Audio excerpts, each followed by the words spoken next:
Viva está com o Hora da Verdade. Esta semana conversamos com Teresa Almeida, a Presidente da Comissão de Coordenação e Desenvolvimento Regional de Lisboa e Vale do Tejo, a quem agradecemos a disponibilidade para aqui estar. Eu sou a Susana Madureira Martins e comigo está a jornalista do Público, Helena Pereira. Bem-vinda.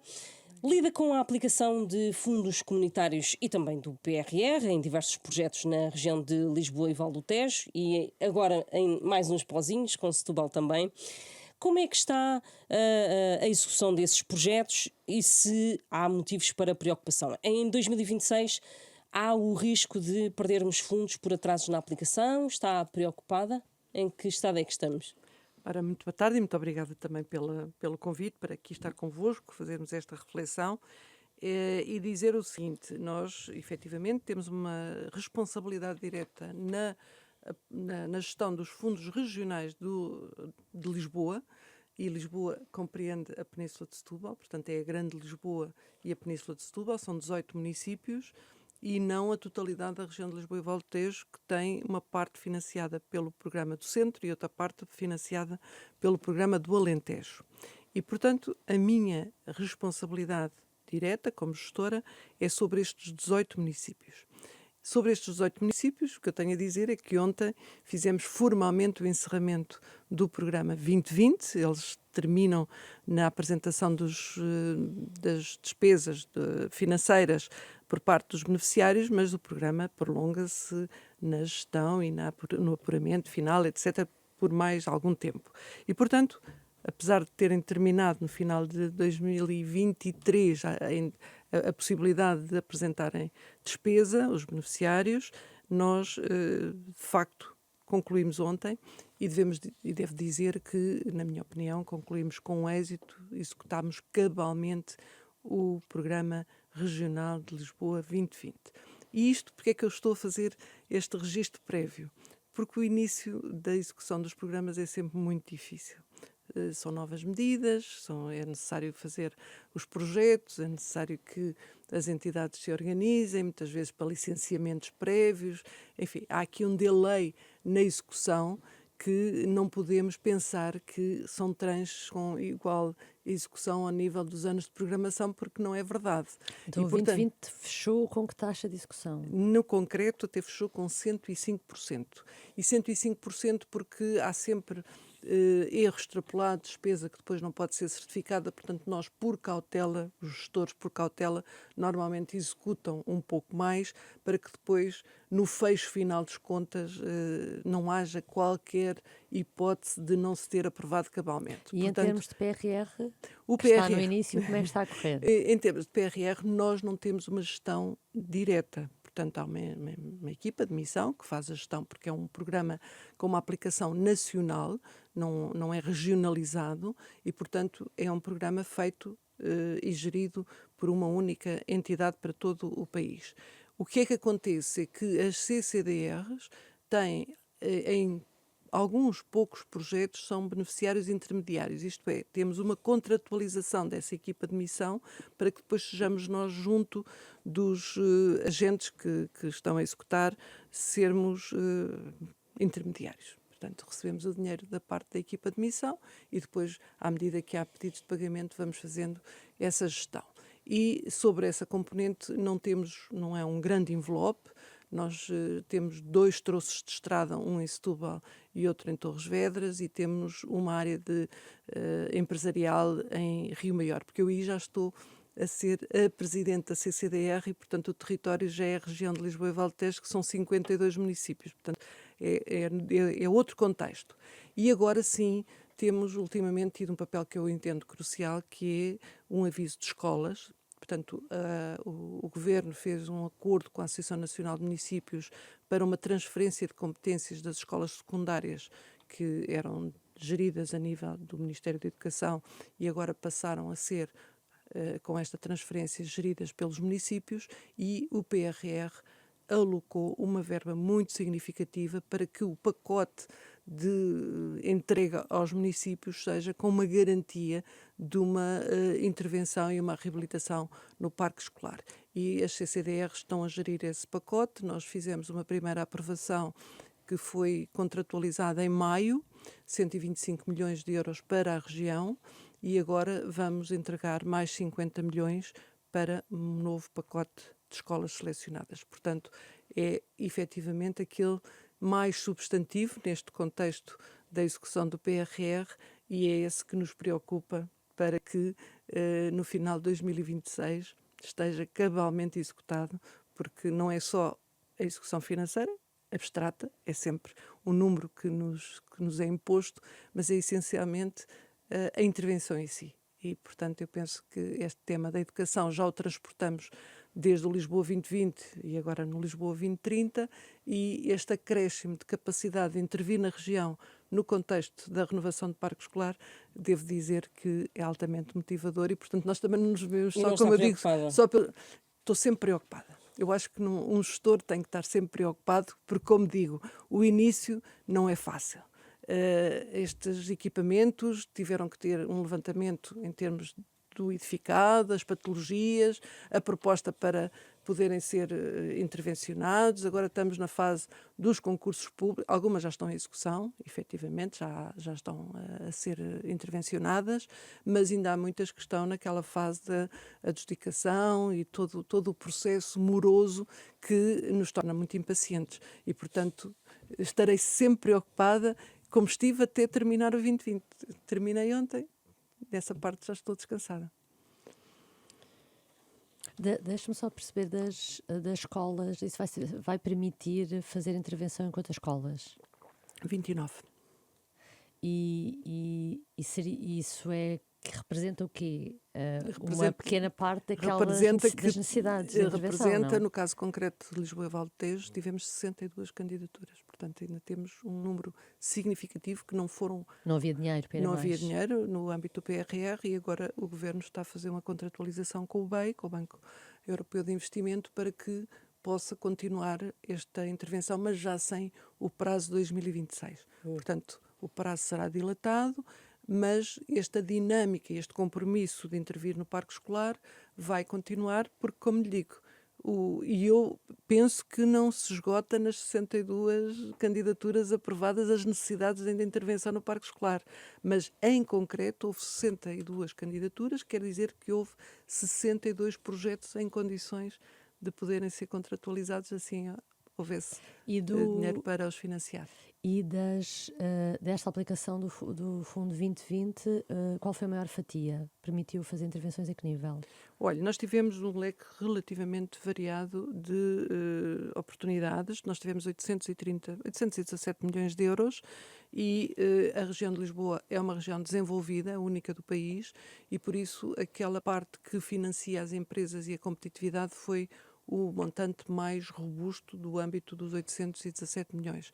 Mas também tivemos uma contratualização à cabeça, chama à cabeça porque é prévio, faz um acordo prévio com os 18 municípios para que eles possam intervir na regeneração urbana, no parque escolar, que lhe é diretamente sob a sua responsabilidade ao nível do ensino primário, ensino básico. Eu se calhar estou um bocadinho desatualizada na terminologia, mas portanto os municípios têm a tutela até ao 9º ano e depois, a partir do 9º ano, é gerido pelo Ministério da Educação. E, portanto, naquilo que é o parque escolar que os municípios já tinham como sua responsabilidade em termos de gestão, nós, no âmbito do programa regional, já vínhamos a fazer essa intervenção no parque escolar, que vai continuar no 2030, não está terminado, ainda há muita necessidade, e faço aqui um à parte,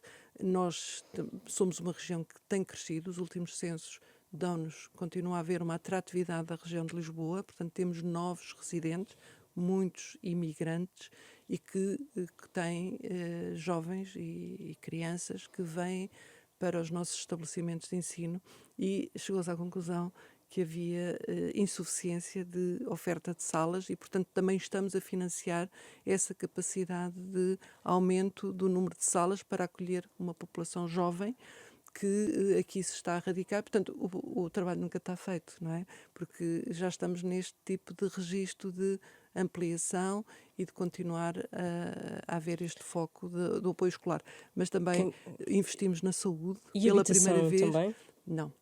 os fundos de coesão nunca tiveram qualquer disponibilidade de vir a apoiar habitação. Mas o PRR, O sim. PRR, sim. Portanto, é a grande oportunidade que existe neste momento, é que se possa fazer um financiamento robusto para a oferta de habitação, custos controlados. Há vários modelos de oferta de habitação e que, penso eu, que há 20 anos não havia uma promoção pública de habitação para este tipo de mercado. Mas não se está a ver em tempo real, não é? É difícil. Eu aqui ponho também a minha componente. Eu sou arquiteta, sou urbanista, trabalho este tipo de matérias, enfim, no meu contexto de formação profissional. Agora sou gestora e sou presidente de uma entidade, mas não me descolo dessa condição e a capacidade dos municípios, no momento em que o PRR deu a oportunidade de terem uma bolsa de terrenos, não estou a falar de terrenos, depois havendo terrenos, de haver projetos e depois haver concursos para a adjudicação dessas obras.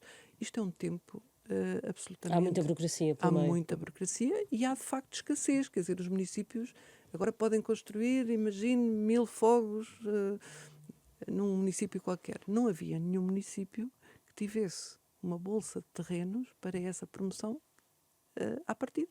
Teve que negociar, teve que adquirir, teve que... O que é que podia acelerar esse processo? O governo atual mudou algumas coisas na Sim, forma eu penso que tem havido um dos impulso. procedimentos, mas o que é que poderia ser feito mais? O que é que podia ser feito mais?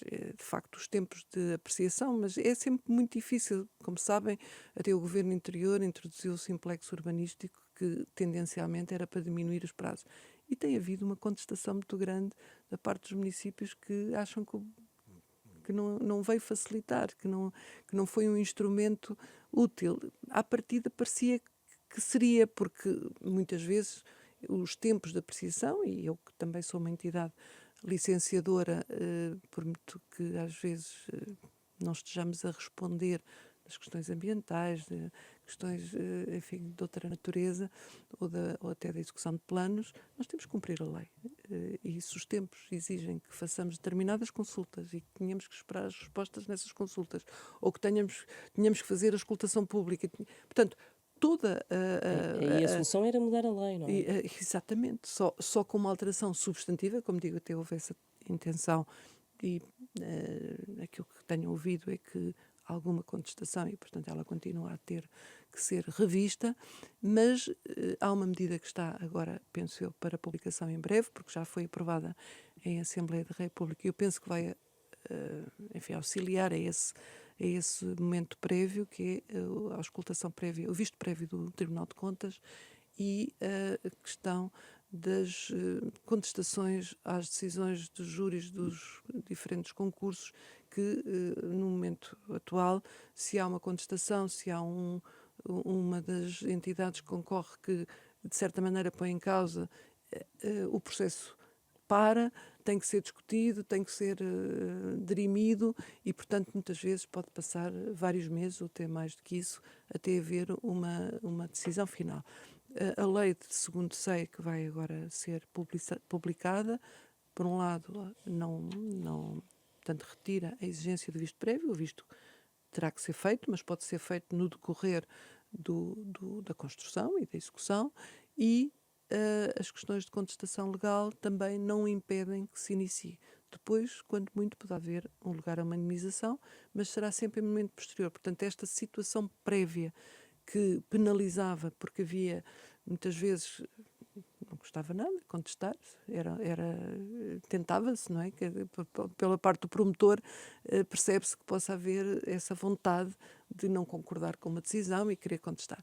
O que acontecia é que, efetivamente, isto vinha trazer, não era só o tempo, era a incerteza, porque uma decisão final nunca se sabe o tempo que pode decorrer. Portanto, a entidade que está a gerir o processo fica muito limitada e fica exatamente com... Portanto, penso que são duas boas medidas, penso que estarão a ser em breve publicadas e que vão agilizar muito desta situação que queremos que descole mais rapidamente e que ainda não se repete, ainda não existe. Quantas casas é que acha que seria preciso construir na região de Lisboa para responder ao problema ou à pressão de procura de habitação? Eu só posso falar pelos números que ouvimos. O país foi anunciado cerca de 26 mil fogos para o país e eu acho que só a região de Lisboa precisaria desse número de fogos. Pelo que eu ouço, essa contabilidade é feita pelos municípios. Diria que a habitação é o maior problema Eu da diria região que sim. de Lisboa Eu, antes nesta de altura? haver esta oportunidade, enfim, nós definimos estratégias, no âmbito da CCDR, definimos estratégias regionais ciclicamente. E desde que executámos esta última, que foi a oportunidade para contratualizarmos o Lisboa 2030, portanto ela terá sido concluída em 2020, 2021, e aquilo que eu defini como grande desafio para a região de Lisboa é a habitação e a mobilidade. Portanto, são resolvidos, ou pelo menos estando em curso a resolução destes dois grandes desafios, eu penso que a área metropolitana poderia corresponder também aos desafios de acolhimento. Como disse também há pouco, nós crescemos, ao contrário do resto do país, nós crescemos, nós continuamos a atrair população que vem também com as suas carências e a primeira coisa que pretendem é ter condições de alojamento, com certeza. Quando fala na necessidade de, só em Lisboa, ter 26 mil fogos, está a falar de Lisboa como região, que inclui também Setúbal, por exemplo? Sim, sim, sim. Os 18 municípios. Os 18 municípios, quando eu falo na região de Lisboa, estou a falar 9 municípios na Península de Setúbal, que vão até Setúbal. Portanto, tem Almada, tem Seixal, são grandes áreas de acolhimento residencial e também de crescimento. Montijo, Alcochete, Barreiro, Moita, Palmela, Sesimbra e Setúbal. Portanto, penso que já disse os 9. E depois temos a dita Grande Lisboa, que tem este eixo mais este núcleo central, que é Lisboa, Cascais e Oeiras, mas depois tem a Amadora, tem Mafra, tem Sintra. Sintra tem uma capacidade de acolhimento residencial muito grande, como sabem, e também Odivelas, e também Loures, e também Vila Franca. Portanto, são coroas de crescimento urbano que este desafio da habitação está intimamente relacionado com o desafio da mobilidade. Porque se estas coroas estiverem bem servidas de transporte público, elas têm proporcionam qualidade de vida aos seus residentes, que quando esse transporte não existe, torna muito penalizante, porque a concentração de emprego está mais dentro de Lisboa, Cascais e Oeiras do que no resto da região. O Ministro das Infraestruturas há pouco tempo apresentou um plano para a mobilidade. Viu nesse plano vantagens? É aquilo que, por exemplo, esta região precisa? É. Eu penso que já há muito tempo que há vários estudos sobre mobilidade e sobre transportes e, portanto, eu penso que o atual Ministro veio empoderar, veio reforçar essa necessidade, que também está muito relacionada com a rede de alta velocidade, a nova travessia de Lisboa, na zona Chelas-Barreiro, e a localização do aeroporto, e depois todo o transporte suburbano, não é? Que agora, como sabem, houve uma redução significativa nos passos, o que leva logo a uma sobrecarga, ainda uma incapacidade de resposta depois da capacidade de transporte e, portanto, isto é tudo um processo que está interligado e devo-vos dizer que, por exemplo, o PRR, o montante que tem para a mobilidade é essencialmente para compra ou de autocarros ou de carruagens, portanto a parte da infraestrutura pesada não é financiada no PRR, é financiada pelo Orçamento de Estado ou por outros instrumentos de financiamento, mas a capacidade de carga, quer de passageiros, quer de transporte, está a ser financiada pelo PRR. E só vos dou a nota 2, que me deixou muito feliz, de Fertagos para Setúbal, que tinha os comboios hora a hora, ou de 30 em 30 minutos, vai passar a ter de 20 em 20 minutos na sua totalidade de carga horária, o que é altamente relevante para toda esta população que vem da Península de Setúbal. A Fertagos serve a Península de Setúbal e, portanto, isto também era uma sobrecarga grande para o transporte rodoviário, muito assente nos autocarros, que vinha fazer estrangulamento uma vez que compete com o automóvel ligeiro e, portanto, sendo por método ferroviário, é um corredor próprio e, portanto, penso que é mesmo esta a tendência que importa acentuar. Queria só voltar aqui à habitação, só para tentar perceber o seguinte. Pelo seu conhecimento das realidades nesses 18 municípios, quando olha para aquilo que são as respostas às políticas de habitação, nesses 18 municípios existem várias velocidades também, na forma como os autarcas em cada uma das regiões conseguem responder a isso. A nossa percepção, e se calhar também por causa dos últimos acontecimentos em Loures, é que, por exemplo, no Concelho de Loures existe um problema. O que lhe pergunto é, isso é verdade ou não? Portanto, o que lhe pergunto é, onde é que estão os maiores problemas concentrados atualmente? Em Loures? Não, eu não diria isso. Eu penso que isto vai havendo tendências de problemáticas. Normalmente, quando se constrói com intensidade a habitação social, a dita habitação social, adquirem-se problemáticas que muitas vezes depois têm, enfim, algum eco público.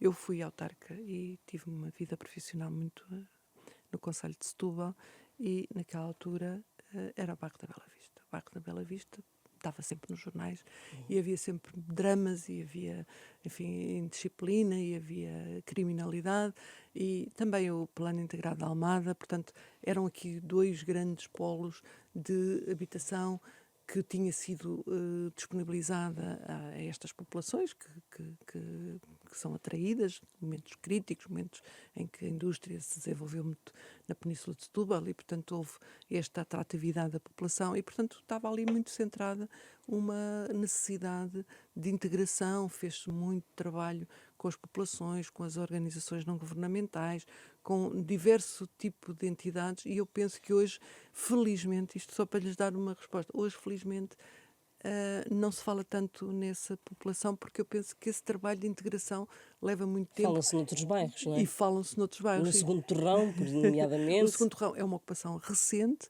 uma população que... Há outros bairros a nascer também naquela... Exatamente. E, portanto, nós temos onde há... Isto só para dar este exemplo que não é um território específico. Há territórios de atratividade, territórios onde se têm concentrado registros de nova população residente, muitas vezes não nas melhores condições, e extensões acontecem.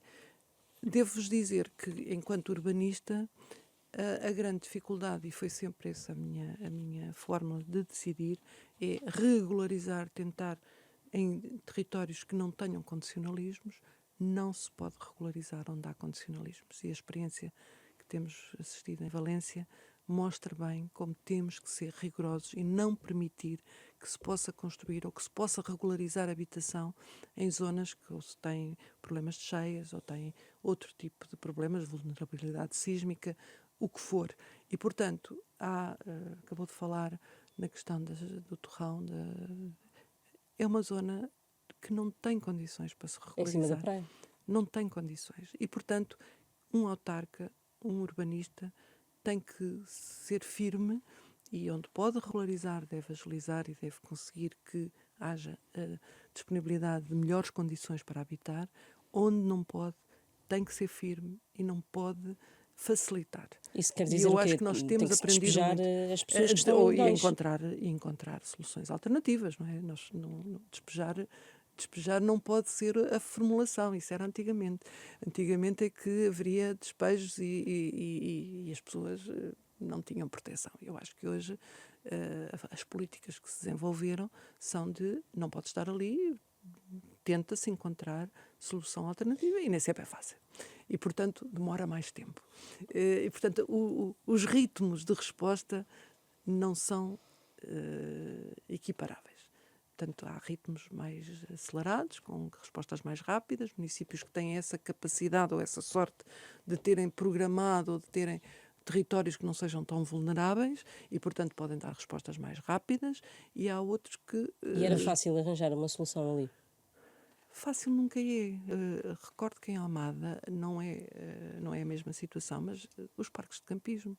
Os parques de campismo, como sabemos, têm população residente permanente, não são campismo. Ora, tem sido uma dificuldade encontrar um local em que pudesse verdadeiramente corresponder a uma prática de campismo e ser uma oferta, mas ter condições para poder ter uma oferta ou uma disponibilidade para se alojar pessoas que esses ainda estão mais próximos e que recordo que de vez em quando o mar, enfim, tem marés mais violentas e que depois galgam aquele pardão e que acabam por intervir. Isto são problemáticas que, como digo, não têm receita única, tem que ser caso a caso, tem que se olhar para o território, para as suas condicionantes, para as condições de vida das pessoas e depois construir alternativas. Mas como dizia há pouco, como a população está a aumentar e o ritmo que aumenta é superior ao ritmo que o Estado consegue arranjar solução ou resposta para essas pessoas, é uma batalha perdida? Não, não é perdida, é mais intensa. Não se está na região de Lisboa a agravar o fosso Não. das desigualdades, nomeadamente ao nível do direito à habitação? É uma região com problemática. A situação está pior do que há 10 anos. Não, francamente não tenho os números, não lhe consigo dar uma resposta, não sei se está pior ou se está mais bem quantificada neste momento. Às vezes os dados, ao serem identificados, podem estar a revelar situações que anteriormente não havia esse conhecimento ou não havia esses dados Estamos a crescer, é um facto. E estamos a crescer e, portanto, quer dizer que tem que haver respostas. Também lhe posso dizer que as coroas de residência estão a alargar-se. Exatamente porque há mais mobilidade e também sabem que o Passo Social acabou por ser uma grande disponibilidade para que as pessoas pudessem viver um pouco mais distanciadas e que não tivessem que pagar por isso um montante superior nessa deslocação. E agora com a questão do transporte ferroviário ainda vai poder alargar-se mais essa distância. E temos outras metrópoles na Europa em que as pessoas têm um raio de residência mais alargado que aquilo que a nossa área metropolitana tem. Portanto, neste momento, as fronteiras da área metropolitana já são ultrapassadas e, portanto, temos a linha de Santarém, temos a linha do Oeste, temos áreas de eventual crescimento que podem vir também a ajudar a dar esta resposta a esta necessidade de habitar e de habitar, como eu digo, de uma forma digna, por um lado, e de uma forma que não seja altamente penalizante nos tempos de transporte, que são outra forma de limitação da qualidade de vida. Quando a pessoa passa 2 horas num transporte para poder vir trabalhar ou para poder voltar à sua casa, é evidente que estamos a compreender que a qualidade de vida é diminuta. Portanto, é este modelo variável que importa assegurar e também, como sabem, quer o anterior governo, quer o atual, continuam a fazer uma aposta muito grande na valorização do interior.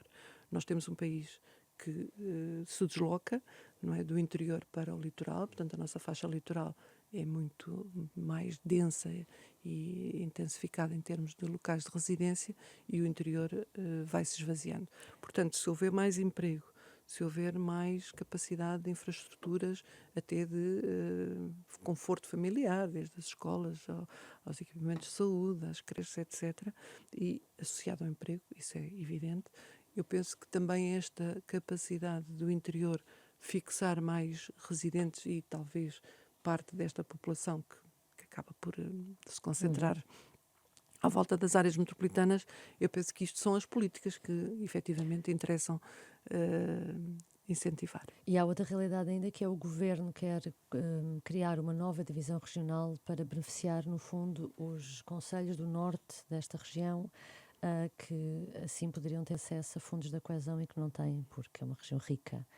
Concorda? Faz sentido para si essa divisão? Nós temos colaborado com o Governo, quer no Governo anterior, que instituiu já 3 NUTs 2, portanto a Península de Setúbal é uma NUT, já é uma NUT autónoma à NUT da Grande Lisboa, portanto aqui já foi feita uma separação muito significativa, exatamente para poder vir a proporcionar esse reconhecimento que a região de Setúbal não tem as mesmas características de desenvolvimento que tem o norte de Lisboa, e os autarcas da Coroa Norte da dita Grande Lisboa também apresentaram essa pretensão, justificadamente, e o governo atual está a corresponder e a fazer os estudos necessários, porque estas decisões são decisões, primeiro, da parte do governo, como é óbvio, tem que ser os governos a decidir, mas depois a Europa tem que aceitar. Portanto, eles têm que ser bem fundamentadas, estas propostas, para depois poderem ser consagradas e são publicadas no Jornal Oficial das Comunidades. Portanto, isto são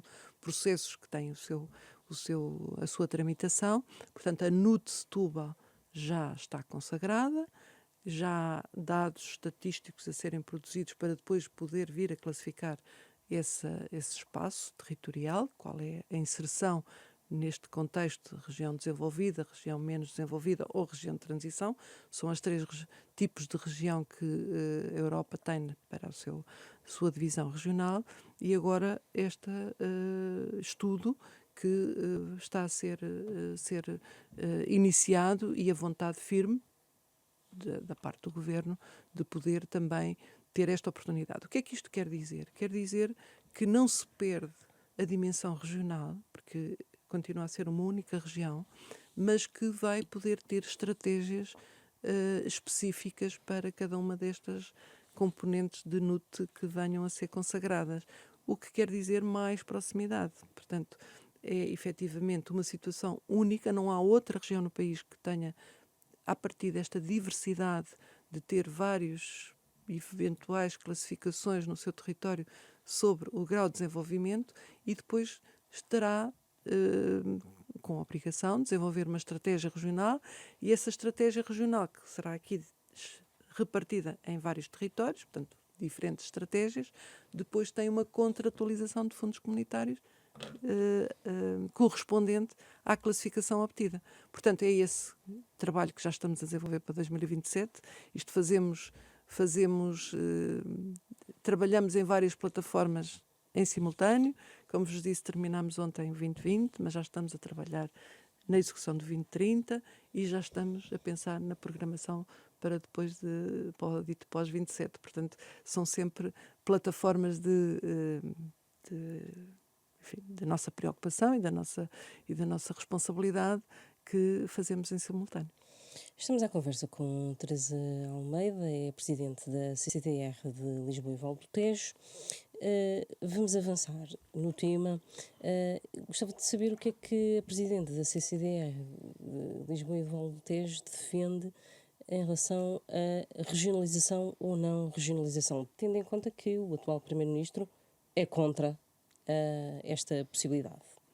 Bom, eu penso que isto são decisões, obviamente, da parte dos governos, e a minha opinião não interessa, digo eu. Eu sou presidente de uma região administrativa que neste momento é consagrada de uma forma em que nos foi dado mais autonomia. Somos um instituto público, portanto temos uma definição jurídica que nos dá mais autonomia relativamente àquilo que acontecia até o ano passado, e também reforçamos competências. Portanto, não se pode dizer que foi uma regionalização, mas eu penso que houve da parte do governo anterior a vontade de que os serviços regionais da administração central de determinados ministérios passassem a serem geridos no contexto de uma CCDR, no fundo uma entidade de nível regional, e que pudesse integrar políticas. Penso que o grande desafio é integrar políticas. É quem pensa desenvolvimento regional, que não esteja só a pensar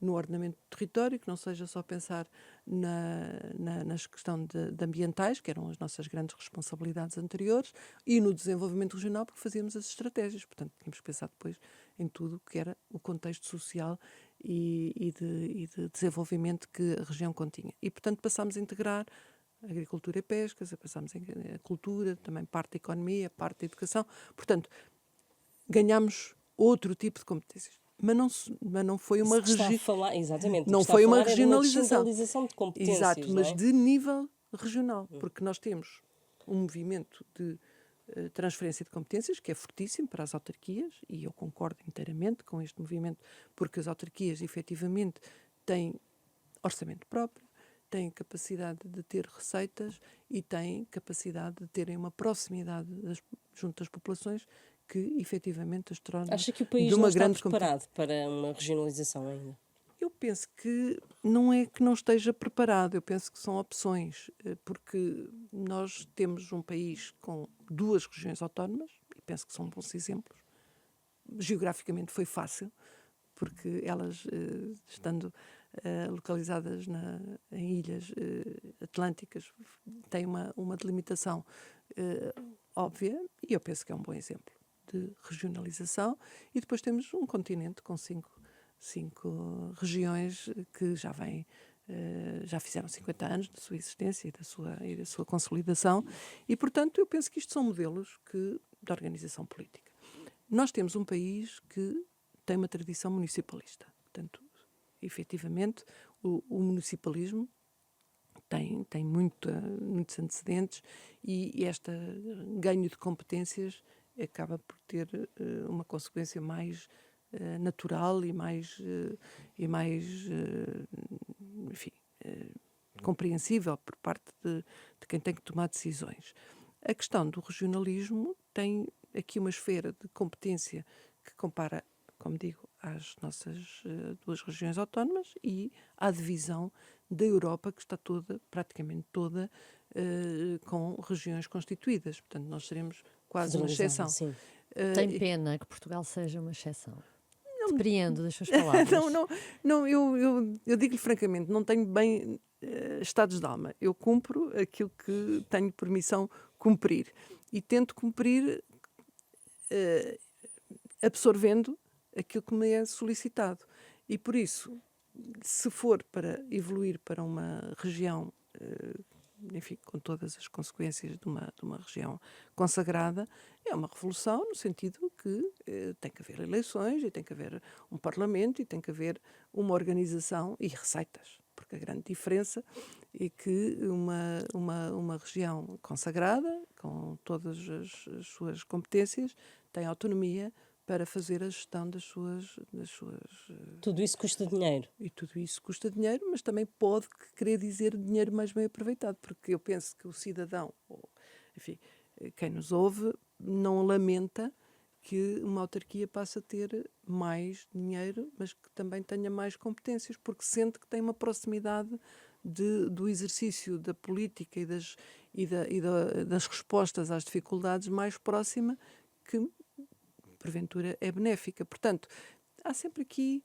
2 copos, duas medidas, não é? Temos vantagens e temos desvantagens, mas efetivamente nós temos uma Europa que é uma Europa das regiões, que assim foi consagrada, e que nós temos a nossa divisão administrativa, e penso que estamos a dar respostas e não nos sentimos inferiores àquilo que os nossos congêneres europeus têm. Portanto, participamos na vida desta Europa das regiões numa forma muito em pé de igualdade. Quando promulgou as novas competências das CCDRs, o Presidente, no ano passado, assinalou a falta de clareza no plano estratégico sobre a transferência de competências do Estado para estes organismos. Passado um ano, acha que Marcelo Rebelo de Sousa tinha razão ou não, e como é que viu essas reservas manifestadas pelo Presidente, então? Penso que as reservas, na altura que o Sr. Presidente da República colocou,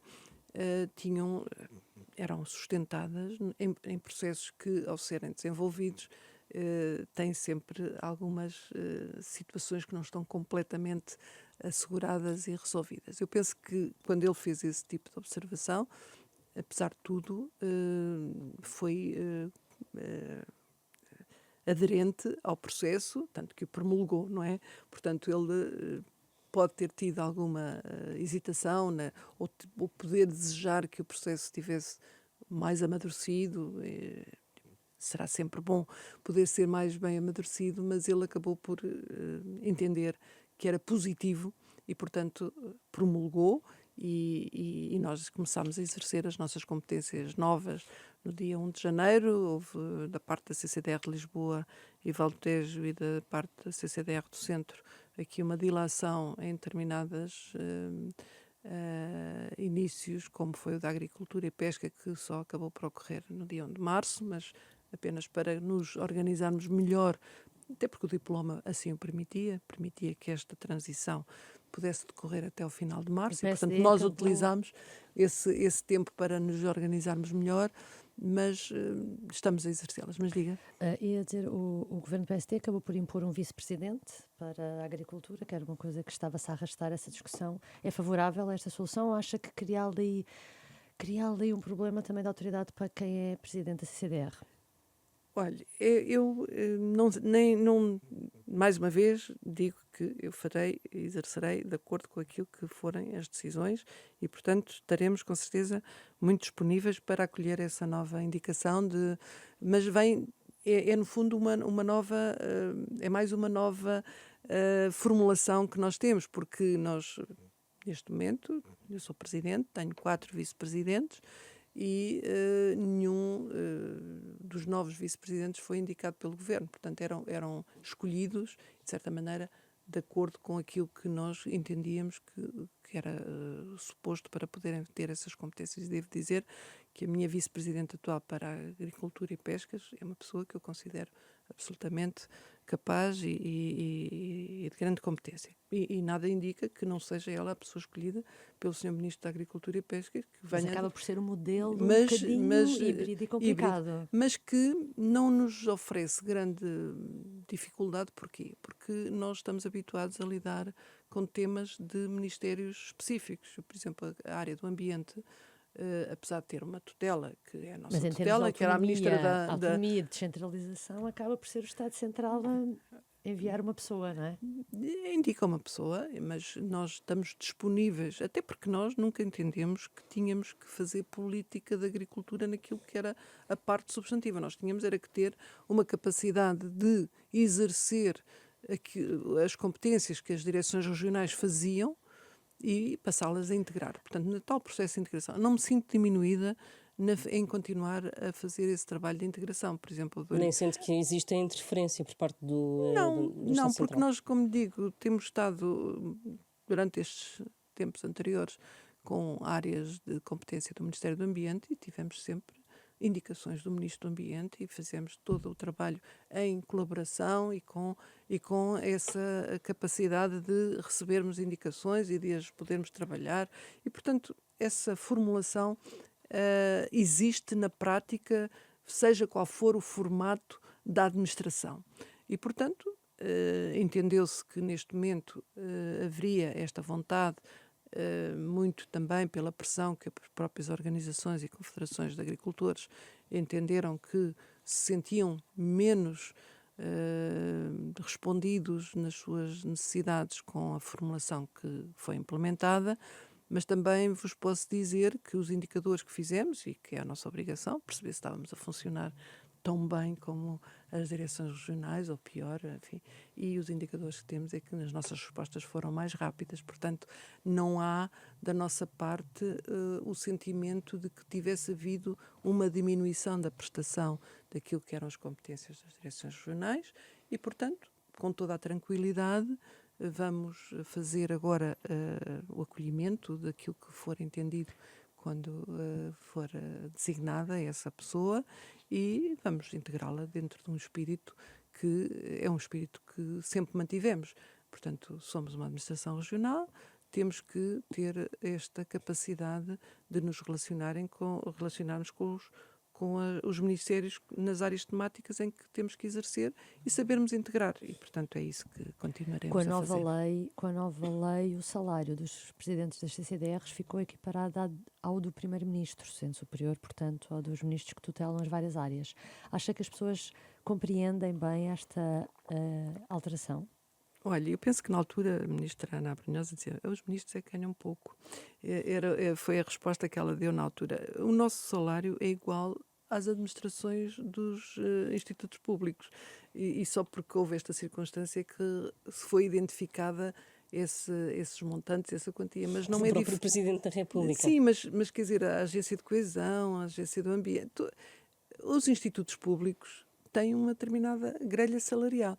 E eu penso que foi apenas uma circunstância, enfim, picante na altura para identificar, porque não temos um salário superior aos colegas que estão nas outras circunstâncias em termos de instituto público. Portanto, penso que foi isso. Foi eleita em 2020 pelos autarcas da região de Lisboa. Foram eleições algo criticadas na altura.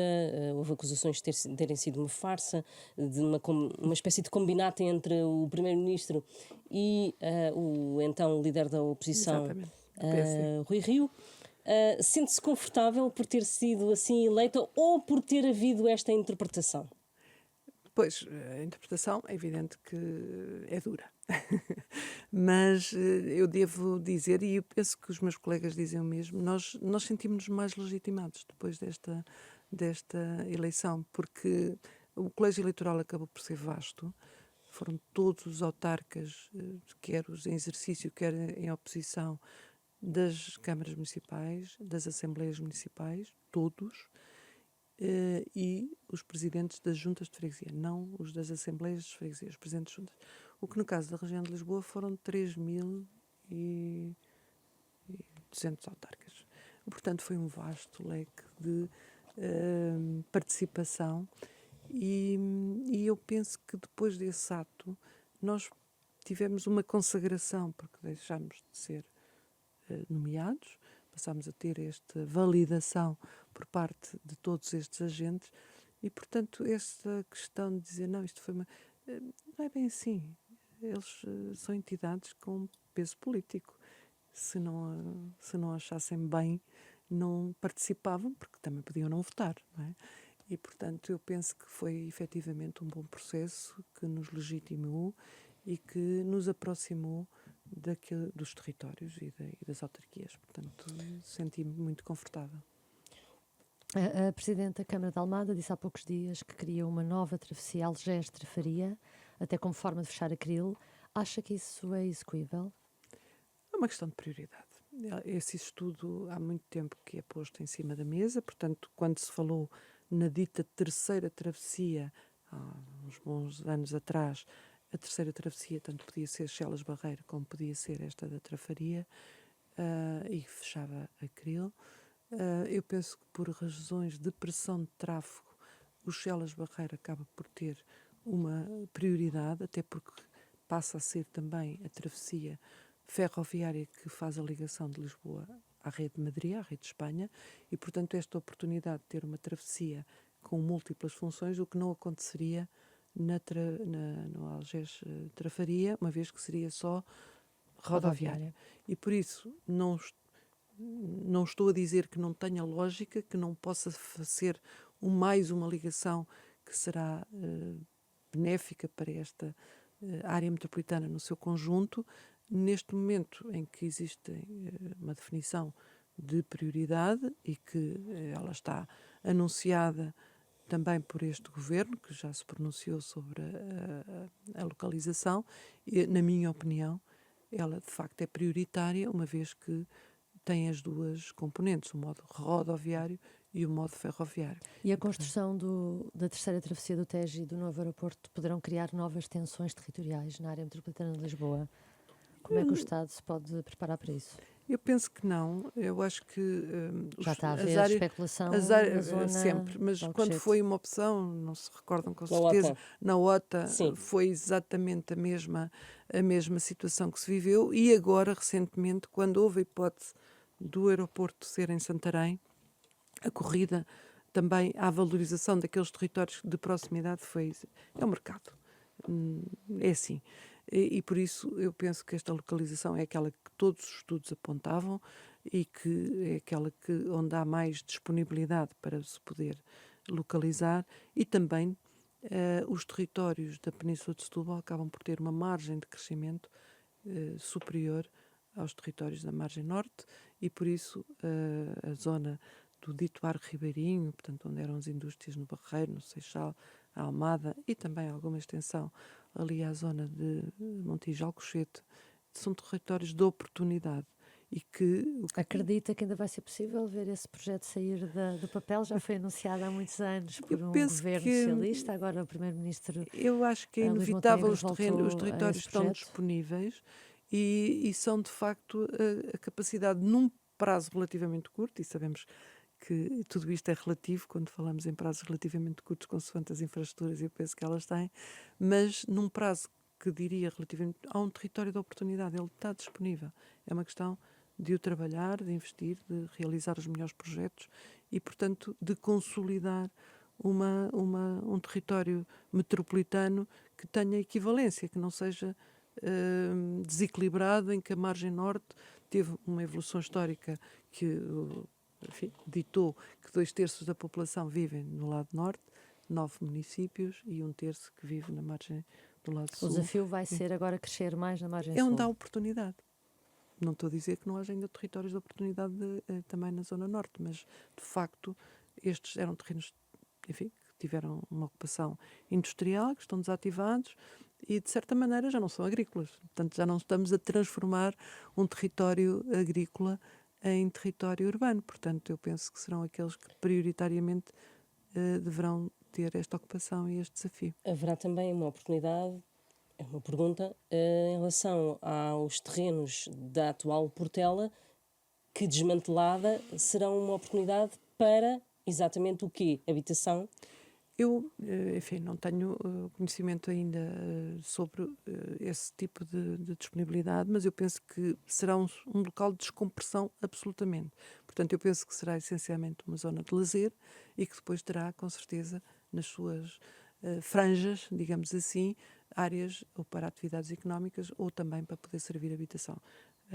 A poente está do atual aeroporto, existe uma zona de habitação que ainda está Mas em crescimento, que para uma pode ter... região que tem falta de terrenos para habitação, não é?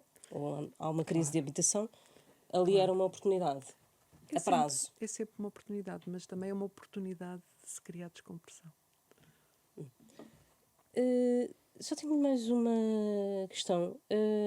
Há pouco falávamos da sua eleição em 2020. Gostava de recandidatar-se ao cargo de presidente da CCDR. Está disponível? Tem condições? Não tenho qualquer pensamento estruturado sobre essa matéria. Eu sou absolutamente focada. Eu vou trabalhar até o final do meu mandato para cumprir todos os desafios. Que está a terminar. Sim, mais um ano. Para cumprir aquilo que me está alocado e poder fazer esse fecho desta ambição que me foi entregue e para a qual trabalhamos intensamente. Eu penso que tudo que possa ser pensar no futuro é tão incerto e tão pouco quantificável que eu acho que não deve mesmo. Não há algumas respostas assim politicamente corretas que dizem, não, eu estou focada, mas efetivamente... Porque o ambiente político também propicia isso. Exato. E por isso não estou minimamente neste momento com alguma estado de alma ou pensar o que é que podem ser desafios para mim após o 2025. Está terminado este Hora da Verdade. Esta semana conversámos com Teresa Almeida, Presidente da Comissão de Coordenação e Desenvolvimento Regional de Lisboa e Vale do Tejo. Este programa teve gravação áudio de Oscar Viana e Rui Glória e a gravação vídeo de Beatriz Pereira. Regressamos na próxima semana.